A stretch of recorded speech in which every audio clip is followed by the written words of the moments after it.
Assalamualaikum warahmatullahi wabarakatuh. A'udzubillahi minasyaitonirrajim. Bismillahirrahmanirrahim. Bismillahirrahmanirrahim. Haji hadis mi'ah nomor 51. Abghadul halali ilallahi at-talaqu. Abghadul halali ilallahi at-talaqu. Abghadul halali utawi luweh dan bencine atau dan bendune perkara halal. Abghadul halali utawi luweh dan bencine perkara halal. Abghadul halali utawi luweh dan bencine atau dan bendune perkara halal. Ilallahi mungguwe Gusti Allah. Ilallahi mungguwe Gusti Allah. Ilallahi maring Gusti Allah nggih saged iku at-talaqu tolak atau pegatan. Iku at-talaqu pegatan. Halal kang dibendoni Gusti Allah iku tolak. Perkara halal yang dibenci oleh Allah itu tolak atau pegatan. Kita kupas satu persatu. Hadis mi'ah nomor 51 tentang perkara pegatan atau perceraian. Abghadul halali, abghad dari kata godoba, bendu. Godoba niku artinya bendu atau benci. Kalau tambahan alif di sini maka menjadi statusnya itu sangat kuat, jadi sangat dibenci oleh Allah. Halali perkara yang halal, sesuatu perkara halal tetapi dibenci oleh Allah. Ilallahi, ya, ilallahi kepada Allah atau menurut Allah. At-talaqu talak, ya, talak atau pegatan, perpisahan. Abghadul halali sesuatu yang dibenci tetapi halal. Abghadul halali perkara halal tetapi sangat dibenci ilallahi oleh Allah. At-talaqu yaitu perpisahan atau perceraian. Jadi harus kita pahami bahwa yang namanya pernikahan, ya, pernikahan itu sunnah Nabi. Sunnah bisa menjadi wajib dan bisa menjadi, maksud saya nikah itu bisa menjadi wajib dan bisa menjadi haram.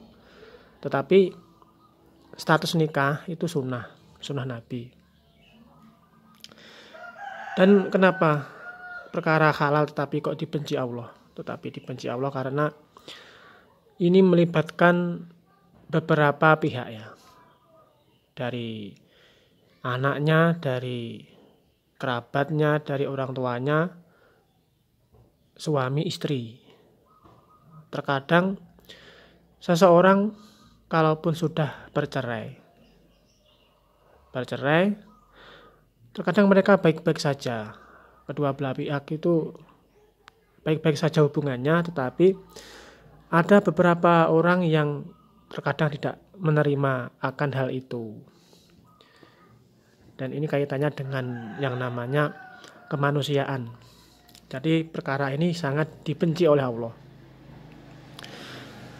Dan bagi kita semua yang ingin menikah, ya, usahakan, ya, kita niatkan sunnah beribadah kepada Allah. Karena sebuah pernikahan beda dengan masa-masa pacaran, ya, beda dengan pacaran. ketika kita pacaran atau ta'aruf, kita hanya melihat sisi baiknya, sisi kesempurnaannya ya. Tetapi setelah menikah, beberapa hari, beberapa bulan, maka akan tampak sekali, akan nampak kekurangan-kekurangan dari pasangan kita. Contohnya ngiler atau ngiler bahasa Indonesianya apa? Kalau tidur ngiler, terus bau badan, apalagi ngorok, terus ya banyaklah ya. Dan bagi kita, pasangan kita ataupun bagi kita sendiri, yang namanya pernikahan itu saling melengkapi, saling menutupi kekurangannya masing-masing. Jangan sampai kita mengumbar aib pasangan kita. Kalau kita umbar aib pasangan kita, maka kita juga akan mengumbar aib kita sendiri. Jadi bagi ikhwat ya, yang baru menikah, jangan sampai urusan rumah tangga, privasi rumah tangga kita beberkan, kita kondok-kondokan atau kita katakan kepada orang yang bukan haknya. Dalam arti bukan porsinya. Harus kita jaga privasi dari pasangan kita. Terkadang suami istri, ya kenapa terjadi perceraian? Ya karena mereka masih banyak menuntut hak-haknya ya. Kadang juga si suami ingin diberi pelayanan yang maksimal oleh istrinya, si istri ingin pelayanan juga dari suaminya yang maksimal ya. Maka dari itu tugas masing-masing dari pihak mempelai laki-laki baik perempuan saling melengkapi, saling menutupi ya. Karena kesempurnaan itu tidak ada. Kita terima kekurangan dari pasangan kita dan kita syukuri kelebihan dari pasangan kita ya. Jadi itu saya